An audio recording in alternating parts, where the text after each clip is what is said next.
Ezra chapter 6.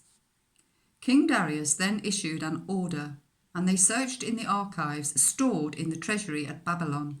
A scroll was found in the citadel of Ecbatana in the province of Media, and this was written on it. Memorandum. In the first year of King Cyrus, the king issued a decree concerning the temple of God in Jerusalem. Let the temple be rebuilt as a place to present sacrifices, and let its foundations be laid. It is to be 60 cubits high and 60 cubits wide, with 3 courses of large stones and 1 of timber. The costs are to be paid by the royal treasury. Also, the gold and silver articles of the house of God, which Nebuchadnezzar took from the temple in Jerusalem and brought to Babylon, are to be returned to their places in the temple in Jerusalem. They are to be deposited in the house of God. Now then, Tattenai, governor of Trans-Euphrates, and Shethar-Bozenai, and you other officials of that province, stay away from there. Do not interfere with the work on this temple of God. Let the governor of the Jews and the Jewish elders rebuild this house of God on its site. Moreover, I hereby decree what you are to do for these elders of the Jews in the construction of this house of God. Their expenses are to be fully paid out of the royal treasury from the revenues of Trans-Euphrates, so that the work will not stop.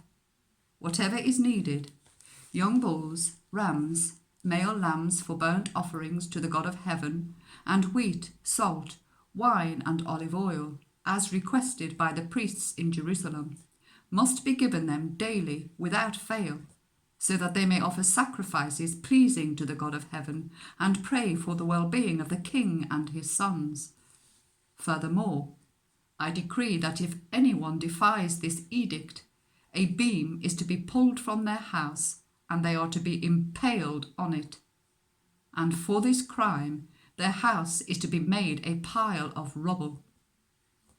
May God, who has caused his name to dwell there, overthrow any king or people who lifts a hand to change this decree or to destroy this temple in Jerusalem. I, Darius, have decreed it. Let it be carried out with diligence. Then, because of the decree King Darius had sent, Tattenai, governor of Trans-Euphrates, and Shethar-Bozenai and their associates carried it out with diligence. So the elders of the Jews continued to build and prosper under the preaching of Haggai the prophet and Zechariah, a descendant of Iddo.